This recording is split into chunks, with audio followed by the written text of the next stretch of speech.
right, welcome back. Quick question, Amanda. Have you ever wanted to start your own business as a kid? Definitely, yeah. What was it, or did you? It was a dance studio, but yeah? I mean, I obviously wasn't qualified. I was a big dreamer. There you go.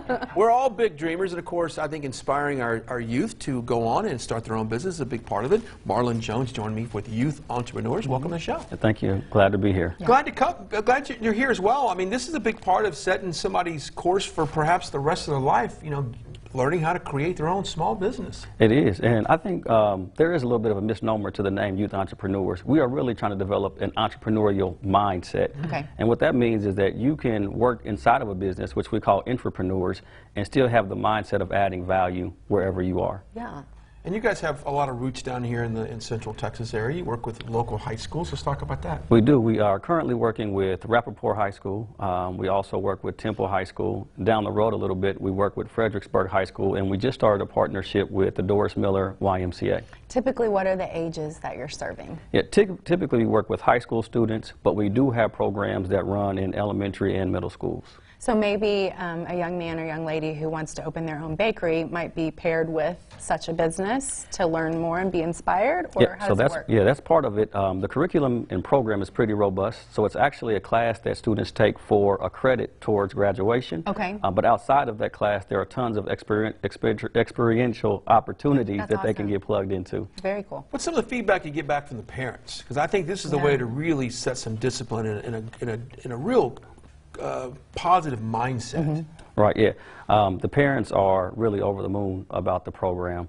You know, I think about students that we've worked with that have had ideas for businesses. For example, there's one young man who had an idea for a business, was able to pitch that business at a competition and receive $12,000 in investment capital.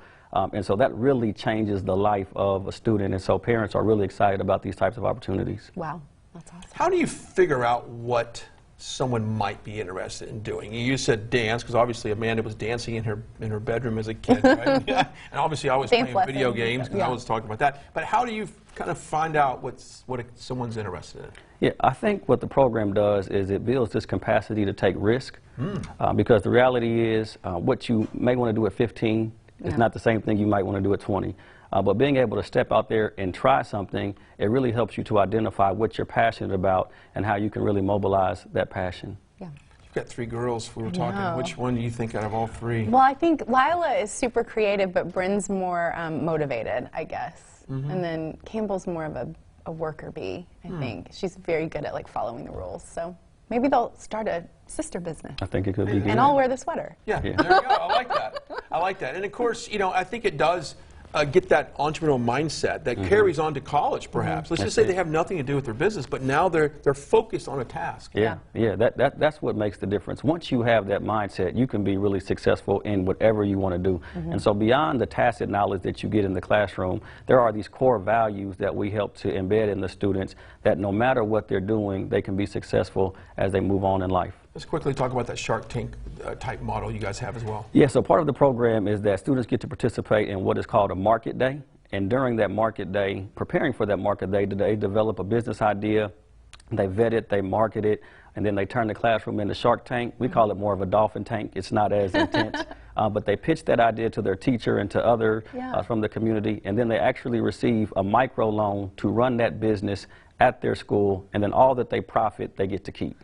That's got to be so cool to watch, that process. Yeah. How do you feel about this next generation coming up then? I bet you have a lot of hope and positivity for them, right? I do, and I think a program like this is helpful because the narrative that was shared with me growing up is that if I go to school, get good grades, I can go to college, and then get a really good job. And I think young people are somewhat disenfranchised because they've seen people go through that process, but at the end of the rainbow, they don't find that goal. And so a program like this really gives them an opportunity to realize that there are other pathways to being successful. We are not against higher education. We do promote that, but this really helps individuals understand there are other pathways. Marlon, I love what you do. Best website for someone to get more information? YouthEntrepreneurs.org. Simple as that. We appreciate your time. And of course, you can go to our website as well, fox14news.com. You can, hey, start a business binge watching the show. There you go. Until tomorrow, goodbye, God bless. Go out there, and once again, youthentrepreneurs.com. .org. There you go. I knew I'd jack that up sometime. We'll see you back here tomorrow. Bye, y'all. I like that. That's cool.